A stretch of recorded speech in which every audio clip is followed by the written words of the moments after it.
কার হাতে থাকবে? পুরুষের। সালাতুল ফজর বাদাহু নাজিবাতু ইলা তারিক ইলা রাজুল। আল্লাহর নবী বলেছে ফজরের পরে রাস্তাঘাট ঘর বাড়ি এগুলো সাফা করবে পুরুষ মানে হাতে ধারণে। এটাই সঠিক, এটাই হাদিসের ভিতরে আছে। আপনার বিবি আপনার গোলাম হইতে পারে না, আপনার বিবি আপনার সমান অধিকার। কে কইছে সারা জীবন মহিলাই রান্না বাড়া করবো, আপনি ঘরে মোবাইল দেখবেন, আপনি বাইক দিয়ে বেড়াবেন, এমন হাদিস জগতের ভিতরে বাইর করতে পারবেন? পারবেন না। এইবার আপনার বিবি ফজরের টাইমে ওইটা বাচ্চাকে কুলে নিছে, এক হাত দিয়ে ঝাড়ু দিছে, আরেক হাত দিয়ে আপনার বিবি পাল্লে ঘোরা মানজিছে, থালি বাসন মানজিছে, ফিল্টারে পানি দিছে, লেট্রিন বাথরুমে পানি দিছে। তারপরে আপনার বিবি ঘরের থেকে গরু সরু বাইর করেছে, 9টা বাজা গেছে। আপনার বিবি এখন ভাত চড়াইছে, ভাতের চুলার তলে গ্যাস জ্বলাইছে। এর মাঝে স্বামী 9টাতে ঘুমের থেকে উঠা বিবিরে কইছে কলকেট ব্রাশ দে, বিবি কলকেট ব্রাশ দিছে, মুখ ধুইছে, স্বামী কইছে তাড়াতাড়ি চলে যাবো ভাত দে। স্বামী বিবিয়ে কইছে এখন পর্যন্ত ভাত হয় নাই, স্বামী গাল পাড়া আরম্ভ করছে। এরকম স্বামী আছে না নাই? হ্যাঁ, কি হয়েছে? এগুলো ভাত হয় না, একটু দেরি হবে। 9টা বাজে গেছে, এখন পর্যন্ত তোমার ভাত হইলো না, গেছিলা কোনো করলা কি কেরে হইলো না ভাত? এরকম স্বামী আছে না নাই?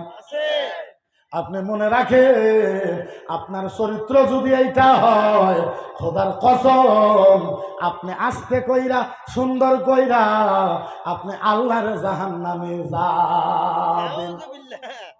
যদি আপনার চরিত্র আপনার ব্যবহার এইটাই হয়, আপনি জাহান্নামে যাবেন। আরে কেমনে বুঝাই? ও মুসলমান, কয়টা মানুষ এই জায়গার ভিতরে আছে যে আপনার বিবির মাসিকের কাপড়, মাসিকের পচা রক্তের কাপড় কয়জন স্বামী আছেন যে আপনি ধুয়ে দিছেন? হ্যাঁ, কয়টা স্বামী আছে যে আপনার বইয়ের মাসিক হয়েছে, খুব অসুখ, উঠতে পারে না, ওই কাপড় নষ্ট হয়েছে, আপনি কাপড়টা বদলাইয়া ওই আপনার বিবির মাসিকের কাপড়ের রক্ত আপনি ধুয়ে দিছেন? আপনি কি ইমাম আজম আবু হানিফার থেকে বেশি বড় স্বামী? আপনি কি ইমাম মালিকের থেকে বেশি স্বামী? ইমাম আজম আবু হানিফা রাদিয়াল্লাহু তাআলা আনহু উনি বলতেছে আমার বিবির মাসিকের কাপড়ের রক্ত আমি ইমাম আজম আবু হানিফা আমি নিজে হাতে সাফা করেছি। সুবহানাল্লাহ। এর নাম ইসলাম। এর নাম কি? ইসলাম। এর নাম কি?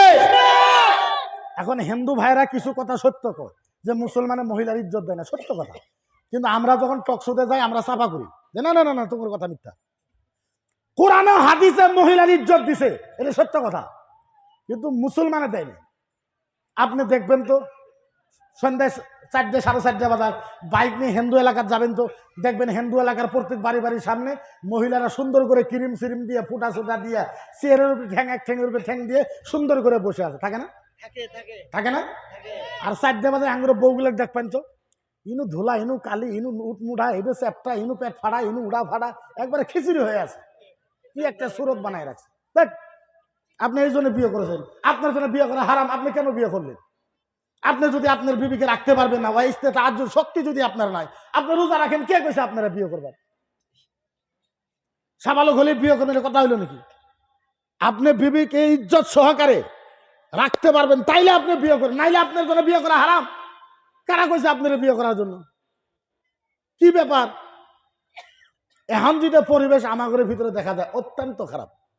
100 থেকে 80টা পুরুষ জাহান্নামে যাবে বিবির হক আদা না করার জন্য। 100 থেকে 80টা পুরুষ জাহান্নামে যাব নিজের বিবির হক আদা করার জন্য, আদা না করার জন্য। এখন আপনি দেখবেন কিছুমান মহাপুরুষ আছে, দেখবেন যেই দিন নিজের বয়েক মারবো ওদিন সারা গ্রামের মানুষও গম পাবো যে আজকে খালেকের বয়েক মারছে। বুঝেন নাই? বুঝেন নাই? সারা গ্রামের মানুষ ওদিন গম পাবো যে আজকে খালেকের বয়েক মারছে। ও কয় আমি পুরুষ, এ কয় যে আমি পুরুষ। আরে যে আল্লাহ তোমার পয়দা করেছে, যেই নবীর উম্মত, জিজ্ঞাসা করো আল্লাহকে, নবীকে। আল্লাহ কয় পুরুষ না, নবী কয় পুরুষ না। আল্লাহ কয় যে স্বামী নিজের বিবিকে বেইজ্জত করে দৌড়ায় দৌড়ায় মারে ওই তো পুরুষ না, ওই হইলো এটা কি কন্ত কথা কই না, হিজড়া। ওই কি কথা এন কইব না, ওই কি হিজড়া, দায়ুস। আপনি জানেন না, আপনি যদি মারা যান, আপনার বিবি যদি ঘরে বসে আল্লাহর কাছে আসল তুইলা কয়, আল্লাহ আমার স্বামী ভালো ছিল, আল্লাহ তুমি জান্নাতে দাও, বিবি দোয়া করার আগে স্বামীর কবরের জান্নাত হয়ে যায়। এর নাম বিবি। বিবি আপনার জীবন, বিবি আপনার জান। আল্লাহর নবী বলেছেন নিসাউ ফাকিহাতুল জান্নাহ, মহিলা হয়েছে জান্নাতের ফল। মহিলা কিসের ফল? আরো জোরে বলেন কিসের ফল? আরো জোরে বলেন কিসের ফল? মহিলা হয়েছে জান্নাতের ফল। এমন কথা না, এখন আমি হুজুরে করেও দেখি খালি পর্দা নিয়ে ওয়াজ করে, খালি পর্দা নেই, পুরুষের কোনো কথা কই না। পুরুষের পর্দা নাই, পুরুষের মহিলার 10 ডাবল পর্দা থাকলে পুরুষের 90 ডাবল পর্দা আছে। আপনার মাসলা বুঝেনি নাই, আপনি এমনি বয়ান করেন, আপনি মাসলা বুঝেন না, আপনি ভালো মতন বুঝেন। এখন মাসলা যদি মাসলার মতন আপনি না বুঝেন, তাহলে আপনার জন্য ওয়াজ করাও হারাম। ওই একটা মাসলা, একটা মাসলার প্রকার থাকে, থাকে না?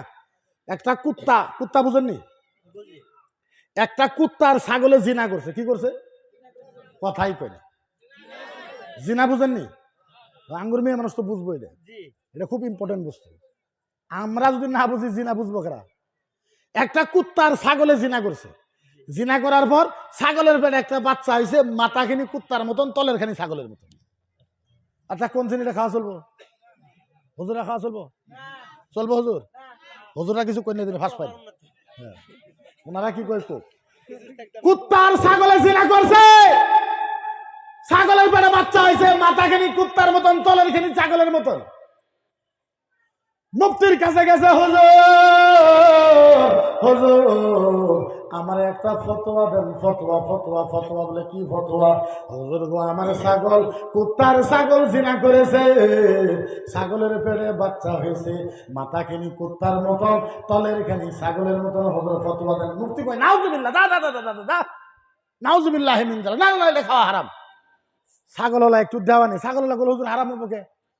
বলে আরে মাথা কুত্তার মতন। ছাগলওয়ালা কই হুজুর ছাগল আমার, ছাগল আমি হালাল টাকাতে ছাগল কিনছি, অন্যায় করলো কুত্তা, আমার বস্তু হালাল হইব কেমনে, হারাম হইব কেমনে? ও হুজুর আপনার ফতোয়া মানলাম না। মুফতি কইছে যাও তুমি কোন যাবা। মুহাদ্দিসের কাছে গেছে, হুজুর মুহাদ্দিস হুজুর দয়া করে আমারে একটা ফতোয়া দেন। বাবা কি ফতোয়া? হুজুর ছাগল আর কুত্তা খারাপ কাম করছে, ছাগলের পেটে বাচ্চা হয়েছে, মাথা কিনি কুত্তার মতন, তলের কিনি ছাগলের মতন। মুহাদ্দিস কয় বাবা এইটা খাওয়া হারাম, এটা খাওয়া হারাম। ছাগলওয়ালা কই হুজুর আপনারটাও মানলাম না, আপনি মুহাদ্দিস হইতে পারেন, আপনারটাও মানলাম না। এইবার গেছে মুফাসসিরের কাছে, হুজুর গো সবাই খেতায় দিছে, বড় আশা নিয়ে আইছে। মুফাসসির সাহেব বলছে কি হয়েছে হুজুর? কুত্তার ছাগল জিনা করেছে, বাচ্চা হয়েছে, মাথাখানি কুত্তার মতন, তলের খানি ছাগলের মতন। ছাগল হুজুর আমার পাথারে বান্ধা দিছিলাম, হুজুর ওই বাচ্চা খাওয়া চলবো কি চলবো না? মুফাসসিরও কয় এটা খাওয়া হারাম, এটা খাওয়া হারাম। 350 মুফতি ফতোয়া দিছে খাওয়া আসলেও হারাম। হারাম হবে না? নাই হারাম হইব না? হ্যাঁ হ্যাঁ, তাই না? হ্যাঁ, আপনি পড়ছেন যে ফতোয়া আলমগিরি, 350 মুফতি ফতোয়া দিতে খাওয়া হারাম। ছাগলওয়ালা কই আমি মানতাম না, তোরা যতই কর ছাগল আমার, তোরা ফতোয়া দিল ছাগল আমার, আমি তো অন্যায় করি নাই, টাকা আমার, আমার হালাল টাকা দেখি। এবার ছাগলওয়ালা ইমাম আজম আবু হানিফা, আল্লাহর ওলি ইমাম আজম আবু হানিফার কাছে গেছে, হুজুর আসসালামু আলাইকুম। হুজুর হুজুর হুজুর দয়া করে আমার একটা ফতোয়া দেন। বলে কি ফতোয়া? হুজুর ছাগলের কুত্তা জিনা করেছে, ছাগলের পেটে বাচ্চা হয়েছে, মাথা কিনি কুত্তার মতন, তলের কিনি ছাগলের মতন, হুজুর আমার ফতোয়া দেন। কয় মক্কা মদিনার আলেম কি ফতোয়া দিছে? হুজুর সবাই ফতোয়া দিছে খাওয়া হারাম। ইমাম আজম আবু হানিফা কয় 350 মুফতি, ব্যক্তি মুফতির তওবা পড়া লাগবে। কি পড়া লাগবে? ছাগলওয়ালা কয় র এবার জাত কর্ম তো করে। হ্যাঁ, খুশি হয়ে গেছে হুজুর গো, তাইলে বলুন হুজুর কি করা লাগবে? ইমাম আজম আবু হানিফা বলে এই ছাগলওয়ালা একটা কাম করবা। বলে কি কাম? 2টা গাবলা নেও বলে নিলাম, 2 গাবলার ভিতরে পানি দাও বলে দিলাম, যদি পানি নাক লাগায় লাগায় খায় তাইলে খাওয়া জায়েজ। ছাগলে কি খায়? ছাগলে নাক নাগায় খায়। আর যদি জিব্বা দিয়ে সাইডে সাইডে খায় তাইলে খাওয়া হারাম। কুত্তায় কি করে? ছাগল কয় হুজুর এটা করছি বলে কি করছো? হুজুর পানি দিয়েছিলাম বলে হুজুর সমস্ত পানি লাক নাগায় লাগায় খাইছে। হুজুর যাবার সময় জিবা দিয়ে একটা চারণ মারছে, তাইলে কি হবো? হুজুর যত পানি আসলো সব নাক লাগায় লাগাই খাইছে, এই মালটা যাবার সময় দুম মেরে যায় একবার জিবা লাগায় খাইছে, তাইলে কি হবো? বলে একটা কাজ করা। বলে কি কাজ? 2টা গাবলা নাও বলে নিলাম, এক গাবলার ভিতরে হাড্ডি দাও, আরেক গাবলার ভিতরে ঘাস দাও বলে দিলাম। বলে যদি হাড্ডি খায় তাইলে খাওয়া হারাম। কুত্তায় কি খায়? আর যদি ঘাস খায় তাইলে খাওয়া। ছাগলে কি খায়? হুজুর বলে আরে করছি বলে কি হয়েছে? হুজুর যত হাড্ডি ছিল সমস্ত হাড্ডি খাইছে। এবার বাড়িতে যাবার পর ওর গলার ভিতরে একটা ঘাস বাইজে ছিল, হুজুর ওই ঘাসটা খাইয়া লাইছে, তাহলে কি হইব? হুজুর হাড্ডি যত আসলে সব খাইছে, কিন্তু যাবার সময় গলাতে একটা ঘাস বাইজে আসলে ঘাসটা বাড়তে যায় খাই লাইছে, তাহলে কি হইব? বলে একটা কাম করো। বলে কি কাম? বলে একটা লাঠি নাও বলে নিলাম, বলে ওরা ভারী মারা বলে মারলাম। যদি ভ্যা ভ্যা করে তাইলে খাওয়া যায়, আর যদি ভুক ভুক করে তাইলে খাওয়া হারাম। বলে হুজুর ওটাও করছি বলে কি হয়েছে? হুজুর যতই বাড়ি মারি খালি ভে ভে করে। বাড়িতে গেছি আমার বইয়ের দেখে একবার কইছে ভুক। যত বাড়ি মারলাম খালি ভে ভে করলো, ঠিকই আছে। আমার বাড়িতে না যায় আমার পরিবারের দেখে গেলে ভুক। হুজুর আমি কি করতাম? ইমাম আজম বলেছে ইনকানা সুবিহা, ওরে জব কইলে ওর ফেফড়া চেক করো। যদি ফেফড়াটা কুত্তার মতন হয় হারাম, ছাগলের মতন হইলে যায়। তাইলে বলেন একটা মাসলার প্রকার থাকলো না? একটা মাসলার বিভাগ নাই? একটা মাসলার বিভাগ নাই? যথেষ্ট বিভাগ থাকতে পারে মাসলার। পর্দার মানে এইটা নয় যে খালি মহিলাই পর্দা করবে পুরুষে করবে না, মহিলাই করবে পুরুষে করবে না, এইটা হইতে পারে। এটা হইতে পারে, আরো জোরে এটা হইতে পারে, আরো জোরে এটা হইতে পারে। আপনি জানেন না একটা মহিলা যদি ইচ্ছা করে ওর 70 খানদান পর্যন্ত একটা মহিলা যদি ইচ্ছা করে ওর 70 খানদান পর্যন্ত আল্লাহর জান্নাতে নিয়ে যেতে পারে, আর যদি ইচ্ছা করে ওর 70 খানদান পর্যন্ত জাহান্নামে নিয়ে যাইতে পারে।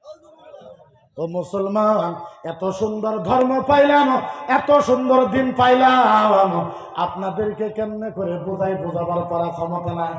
আহারে আল্লাহর নবী একটা সময় বলবে, এ সাহাবা শোনো, আল্লাহর নবী বলবে আহাদু উম্মাতুল উখরা লা ইয়াদখুলুল জান্নাহ লামা তারদাহু ইলকানা মুহাম্মদ। আরে জোরে কোন, আরে জোরে কোন। আমরা এমন উম্মত হয়েছি, আল্লাহর নবী সাল্লাল্লাহু আলাইহি সাল্লাম কইছে এরে যাই সামনে আছে থাক। আল্লাহর নবী বলেছে যতক্ষণ পর্যন্ত আমার একটা উম্মত জান্নাতে যাওয়া বাকি থাকবো। শুনতেছেন? আল্লাহর নবী বলছে যতক্ষণ পর্যন্ত আমার একটা উম্মত জান্নাতে যাওয়া বাকি থাকবো, আমি মুহাম্মাদুর রাসূলুল্লাহ জান্নাতে পাও রাখবো না। সুবহানাল্লাহ। আমার নবী বলছে যতক্ষণ পর্যন্ত আমার একটা উম্মত জান্নাতে যাওয়া বাকি থাকবো ততক্ষণ পর্যন্ত আমি মুহাম্মদ রাসূল জান্নাতে পাও রাখবো না। তাইলে বলেন ওই নবীর ইসলাম সম্পর্কে আমরা কিছু জানার দরকার আছে না? আরে কেমনে বোঝায়? আজ আসামের ভিতরে কিছুমান মানুষ আমারে সাম্প্রদায়িক বলে কয়, আমারে উগ্রবাদী বলে কয়, আমি জিহাদির মতন ভাষণ দেই, উগ্রর মতন ভাষণ দেই। আচ্ছা আপনাদের কাছে একটা কথা আমি জিজ্ঞাসা করতে চাই, ও মুসলমান বুকে হাত রেখে একবার বলবে, কোন মানুষ যদি আমার নবীকে সামার বইলা কয়, আমার নবীকে শয়তান বলে কয়, আমার নবীকে বদমাশ বলে কয়, আমার নবীকে নুচ্ছা বলে কয়, আমার নবীকে সব খারাপ বলে কয়, তাইলে বলে আসামের মুসলমান গণতান্ত্রিক হিসাবে আন্দোলন করার দরকার আছে না? আরে জুড়ে কোন আছে না?